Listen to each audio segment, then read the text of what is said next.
Hello और welcome student. स्वागत है आपका करण गुप्ता ट्यूटोरियल क्लासेस में, जिसमें हम आज एक और हेटेरोसाइक्लिक कंपाउंड की बात करेंगे। और आज का जो हमारा हेटेरोसाइक्लिक कंपाउंड है वो है थायाजोल।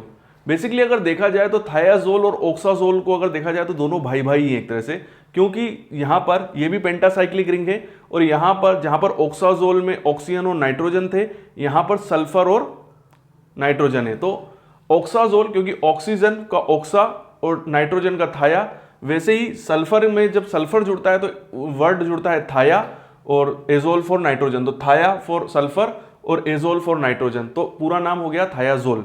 अगर बात करें थायाजोल की फिजिकल नेचर की, मतलब फिजिकल प्रॉपर्टीज की, तो बेसिकली ये क्लियर पेल येलो कलर का लिक्विड होता है। इसका बॉइलिंग पॉइंट 116 से 118 डिग्री सेल्सियस होता है। ये अल्कोहल और ईथर के अंदर सोल्यूबल है और वाटर के अंदर स्प्रिंगली सोल्यूबल है और इसका ऑर्डर पायरिडीन लाइक होता है। ठीक है, वहीं आपने अगर ऑक्साजोल का पढ़ा होगा तो ऑक्साजोल का भी कलर जो था वो पेल येलो कलर का ही लिक्विड होता है और उसका भी ऑर्डर पायरिडीन जैसा ही होता है। ठीक है, तो अगर आप जब भी दोनों को पढ़ें तो ऑक्साजोल और पायरिडीन को कोशिश करें कि साथ में ही पढ़ें, क्योंकि इनके काफी कैरेक्टर जो है वो सेम है और इनका स्ट्रक्चर भी करीब करीब सेम है, क्योंकि ऑक्साजोल में ऑक्सीजन लग रहा है और थायाजोल के अंदर सल्फर लग रहा है। ठीक है, अब हम बात करें इसके मेडिसिनल यूज की, तो थायाजोल रिंग जो है बेसिकली वो काफी मेडिसिनल कंपाउंड, मतलब काफी मेडिकल जो ड्रग्स होती हैं उनके स्ट्रक्चर के अंदर बहुत ही इंपॉर्टेंट रोल प्ले करती हैं और ड्रग की एक्टिविटी शो करती हैं। तो जैसे कि थायाजोल जो है बेसिकली वो anti tumour activity, anti inflammatory activity,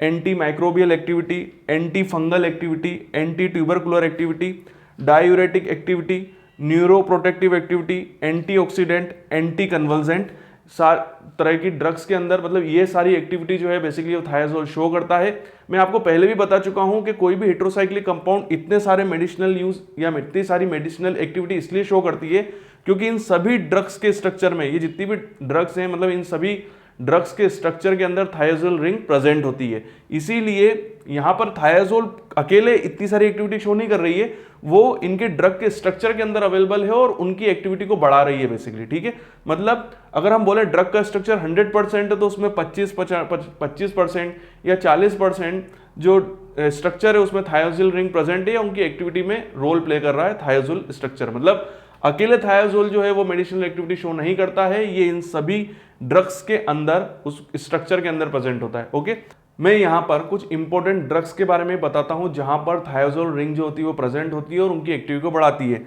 जैसे सल्फाथायाजोल एंटी माइक्रोबियल एक्टिविटी शो करती है, वहीं एबाफंगिन एंटी फंगल एक्टिविटी शो करती है। ब्लियोमाइसिन और टायाजाफ्यूरिन एंटी न्यूप्लास्टिक ड्रग, मतलब एंटी कैंसर ड्रग है। उसके बाद रिटोनावीर एंटी रिट्रोवायरल ड्रग है। तो इन ड्रग्स के स्ट्रक्चर के अंदर जो हमारा थायाजोल है वो बहुत ही इंपॉर्टेंट रोल प्ले करता है। वहीं हम बात करें विटामिन के अंदर, तो विटामिन B1 जिसे हम थायमीन भी कहते हैं, उसके स्ट्रक्चर, उसकी एक्टिविटी के अंदर भी थायाजोल जो होता है बेसिकली वो बहुत ही इंपॉर्टेंट रोल प्ले करता है, मतलब उसकी एक्टिविटी के लिए। तो अगर विटामिन B1 में अंदर जो थायमीन है वो कुछ थायाजोल के कैरेक्टर, मतलब थायाजोल से ही उसका नाम पड़ा है, क्योंकि उसकी एक्टिविटी के अंदर थायाजोल जो है वो इंपॉर्टेंट रोल प्ले करता है। तो यहां पर मैंने आपको इसकी मेडिसिनल और फिजिकल प्रॉपर्टीज के बारे में बताया और बताया कि थायाजोल कितना ज्यादा इंपॉर्टेंट रोल प्ले करता है मेडिसिनल प्रॉपर्टीज में। अब हम बात करते हैं इसके सिंथेसिस के बारे में। तो चलिए अब बात करते हैं थायाजोल के सिंथेसिस की। तो मैंने 3 ऐसी सिंपल सिंथेसिस की रिएक्शन निकाली है जो कि आपको पढ़ने में और शॉर्ट नोट बनाने में काफी इजी होगा और आप एग्जाम में भी इसको बहुत इजीली प्रिपेयर कर पाएंगे। तो देखिए 3 में से 2 तो काफी इजी है। फर्स्ट रिएक्शन है गैब्रियल सिंथेसिस। गैब्रियल सिंथेसिस में alpha acyl amino carbonyl compound, alpha acyl amino carbonyl compound जो होता है वो फास्फोरस पेंटासल्फाइड की प्रेजेंस में थायाजोल बनाता है। ठीक है, बिल्कुल सिंपल है। नेक्स्ट रिएक्शन है अल्फा हेलो कार्बोनाइल और थायामाइड जो होते हैं वो आपस में रिएक्ट करके थायाजोल बनाते हैं और HCl और H2O निकलता है। ठीक है, नेक्स्ट रिएक्शन है अल्फा हेलो कार्बोनाइल। देखिए दोनों के अंदर अगर आप देखोगे तो कार्बोनाइल कंपाउंड तीनों रिएक्शन के अंदर सेम है, तो आपको थोड़ा सा याद करने में और भी इजी हो जाएगा क्योंकि तीनों के अंदर कार्बोनाइल का यूज हो रहा है। तो अल्फा हेलो कार्बोनाइल, यहाँ पर थाया एमाइड था तो यहाँ पर थाया यूरिया यूज होगा, है ना। दोनों रिएक्शन के अंदर अल्फा हेलो कार्बोनाइल यूज हो रहा है। फर्स्ट वाली में थाया एमाइड है और दूसरी में थायो यूरिया है। ठीक है, तो यहाँ पर क्या होगा कि 2 मिड कंपाउंड बनेंगे। तो देखिए आप यहाँ पर H2 और HCl निकला और यहाँ पर आपको एक कंपाउंड मिला, ठीक है।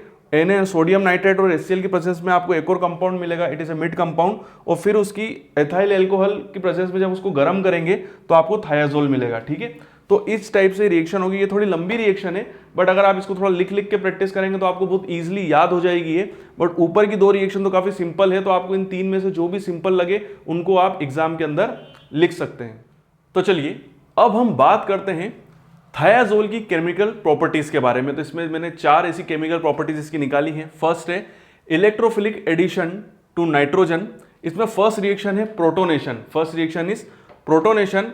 प्रोटोन एक्वस एसिड की प्रेजेंट में रिएक्ट करेगा, तो ये जो प्रोटोन होगा ये दो जगह मूव करेगा, एक बार ये नाइट्रोजन के साथ ऐड होगा और एक बार सल्फर के साथ ऐड होगा, और ये अपने पॉजिटिव चार्ज एक बार नाइट्रोजन पे आएगा एक बार सल्फर पे आएगा। तो ये कंटिन्यू अपनी जो जगह है वो बार बार चेंज करेगा, nitrogen to sulphur, sulphur to nitrogen. तो जो salt it is called thiazolium cation. क्या बनेगा? थायोजोलियम केटायन। नेक्स्ट रिएक्शन जो है वो है एन एल्काइलेशन। एल्काइलेशन तो एल्काइलेशन एक्वस एसिड की प्रेजेंस में एल्काइल ग्रुप जो होगा वो नाइट्रोजन के साथ ऐड होगा और उसमें पॉजिटिव चार्ज आएगा, कंपाउंड बनेगा N methyl thiazolium salt. N methyl thiazolium salt, तो एन पे मतलब नाइट्रोजन के साथ जुड़ेगा। नेक्स्ट और सबसे सिंपल जो हम बात करते हैं हमेशा वो होती है electrophilic substitution reaction. Electrophilic substitution reaction के अंदर फर्स्ट रिएक्शन है हेलोजिनेशन। हेलोजिनेशन में ब्रोमीन जो होगा बेसिकली वो थायाजोल की 5th पोजीशन पे जाके जुड़ेगा, बट हमको रिएक्शन किसके साथ करानी है? 2 अमीनो थायाजोल। तो अमीन ग्रुप दूसरे नंबर पे जुड़ेगा और जब ब्रोमीन आएगा तो वो जुड़ेगा 5th पोजीशन पे। 65 डिग्री सेल्सियस पे गर्म करना है और एथाइल अल्कोहल की प्रेजेंस में होगा, ठीक है। एथाइल अल्कोहल और ब्रोमीन की प्रेजेंस में 65 डिग्री सेल्सियस पे जब गर्म करते हैं तो कंपाउंड बनता है 2 अमीनो 5 ब्रोमोथायाजोल। मतलब ब्रोमीन जो होता है वो 5th पोजीशन पे जुड़ता है। अब हेलोजिनेशन को आप थोड़ा सा बढ़ाने के लिए आप क्लोरीन के साथ रिएक्शन करा दीजिए, आयोडीन के साथ रिएक्शन करा दीजिए, तो रिएक्शन कंटिन्यू होती जाएगी। नेक्स्ट और लास्ट है सल्फोनेशन। सल्फोनेशन में आपका थायाजोल है, ओलियम और मरकरी की प्रेजेंस में 250 डिग्री सेल्सियस पे गर्म करते हैं, तो जो हमारा जो सल्फर ग्रुप है SO3H वो जुड़ता है 5th पोजीशन पे। तो दोनों जगह देखो, हेलोजिनेशन में 5th पोजीशन पे जुड़ रहा है और सल्फोनेशन में भी 5th पोजीशन पे जुड़ रहा है। कंपाउंड बनता है थायाजोल 5 सल्फोनिक एसिड, जो कि सभी जगह इस टाइप के कंपाउंड बनता है, थायाजोल 5 सल्फोनिक एसिड। तो आपको 2-3 चीजें याद रखनी है कि इलेक्ट्रोफिलिक सब्स्टिट्यूशन में ब्रोमिनेशन और सल्फोनेशन में जो हमारे ग्रुप्स हैं वो 5th पोजीशन पे जाके जुड़ रहे हैं। वहीं हम इलेक्ट्रोफिलिक एडिशन के अंदर देखें तो हमने सबसे पहले हमने जो प्रोटोनेशन करा वहां हमको थायोजोनियम केटायन मिल रहा है, और वहीं हम एल्काइलेशन कर रहे हैं तो एल्काइल ग्रुप भी एक तरह से हमको केटायन ग्रुप ही हमको प्रोवाइड करा रहा है, तो एन मिथाइल थायोजोलियम साल्ट हमको मिल रहा है। तो ये थी थायाजोल की केमिकल रिएक्शन। बेसिकली अगर दूसरी हेटेरोसाइक्लिक कंपाउंड के कंपैरिजन में देखें तो थोड़ी इसकी टफ केमिकल प्रॉपर्टीज है और केमिकल रिएक्शन है, बट मैंने कोशिश यही करी है कि आपको बिल्कुल सिमिलर रिएक्शन बताऊं जिससे आपको थोड़ा सा इजी हो जाए। इसलिए मैंने इसमें इलेक्ट्रोफिलिक सब्स्टिट्यूशन और इलेक्ट्रोफिलिक एडिशन आपको बताया है, जिससे आप दूसरे हेटेरोसाइक्लिक कंपाउंड को जब याद करेंगे तो ये भी आपको थोड़ा फेमिलियर लगेगा और ईजी लगेगा। तो यहाँ पर मैंने आपको आज थायोजोल जो हमारा टॉपिक है वो कंप्लीट हो चुका है। वीडियो देखने के लिए थैंक यू वेरी मच। अगर आपको कोई डाउट है, कोई चीज़ समझ में नहीं आई है तो आप कमेंट में मुझसे क्वेश्चन पूछ सकते हैं, मैं ज़रूर आपके क्वेश्चंस का जवाब दूंगा। वीडियो देखने के लिए थैंक यू वेरी मच। आपके उज्जवल भविष्य की कामना करता हूं और यूं ही बने रहिए मेरे साथ। अगर आप भी इन इंस्ट्रूमेंट्स पे ट्रेनिंग करना चाहते हैं तो you are most welcome in our institute. हमारा पता और ईमेल आईडी मैंने नीचे दिया हुआ है, तो यहां पर आप मुझे मेल कर अपनी इंफॉर्मेशन, अपने कॉन्टेक्ट नंबर मुझे सेंड कर सकते हैं। और साथ ही साथ हमारे पास कौन कौन से इंस्ट्रूमेंट्स है तो उसकी लिस्ट में आपको साइड में सेंड कर रहा हूं। तो यहां पर आप देख सकते हैं कि हम किस किस टाइप के इंस्ट्रूमेंट्स में ट्रेनिंग कराते हैं। और अगर आप कोई मास्टर डिग्री कर रहे हैं, कोई पीएचडी कर रहे हैं या किसी भी प्रोजेक्ट वर्क से जुड़े हुए हैं, और अगर आपको किसी इंस्ट्रूमेंट्स की रिक्वायरमेंट है और वो इंस्ट्रूमेंट आपके पास नहीं है, तो हम साथ ही साथ कंसल्टेंसी सर्विस भी प्रोवाइड कराते हैं। तो उससे रिलेटेड भी अगर आप कोई भी इंफॉर्मेशन जानना चाहते हैं तो आप मुझे मेरे पर्सनल मेल आईडी पे मेल कर सकते हैं। नीचे मैंने अपना मेल आईडी दिया हुआ है। और मैं अपने उन स्टूडेंट से बात करना चाहता हूं कि वो स्टूडेंट जिनको कोई डाउट है, कोई क्यूरी है, बट कमेंट्स बॉक्स में कई बार ऐसा होता है कि वो क्यूरी और डाउट इतने बड़े होते हैं कि मैं कमेंट्स बॉक्स में उनको उनके आंसर सही तरीके से नहीं दे पाता हूं। तो आप मुझे मेरे इंस्टाग्राम पे फॉलो कर सकते हैं, ये मेरा इंस्टाग्राम आईडी है। तो यहां पर मैं आपसे डायरेक्टली कांटेक्ट में आ जाऊंगा और आप मुझे डायरेक्टली क्वेश्चन पूछ सकते हैं और मैं आपके सारे डाउट जरूर क्लियर करूंगा। तो वीडियो देखने के लिए थैंक यू वेरी मच और यूं ही बने रहिए मेरे साथ।